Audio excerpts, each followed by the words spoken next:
ఆదివాసీ సోదరులకు, కర్షకులకు, కార్మికులకు, విద్యార్థులకు, నిరుద్యోగులకు ఉద్యమ వందనాలు.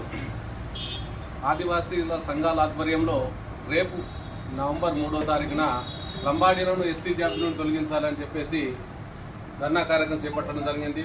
ఈ యొక్క కార్యక్రమంలో యావత్ ఆదివాసీ సమాజం ప్రతి గ్రామం నుండి స్వచ్ఛందంగా ముందుకొచ్చేసి ఈ యొక్క కార్యక్రమాన్ని విజయవంతం చేయాలని చెప్పేసి కోరుకుంటున్నాము.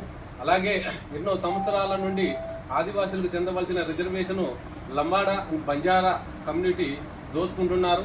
ఇది ఇలాగనే కొనసాగితే భవిష్యత్తులో ఆదివాసీ విద్యార్థులకు, నిరుద్యోగులకు ఉపాధి అవకాశాలు కోల్పోవడమే కాకుండా ఉద్యోగ అవకాశాలు కూడా కోల్పోతారు. కాబట్టి మన రిజర్వేషన్ కాపాడుకోవడం కోసం, మన హక్కులు కాపాడుకోవడం కోసము రేపు నవంబర్ 3న జరిగే ఐటీడీ ముట్టడి కార్యక్రమాన్ని విజయవంతం చేయడానికి ప్రతి ఒక్కరు కూడా తరలి రావాలని చెప్పి కోరుకుంటున్నాం.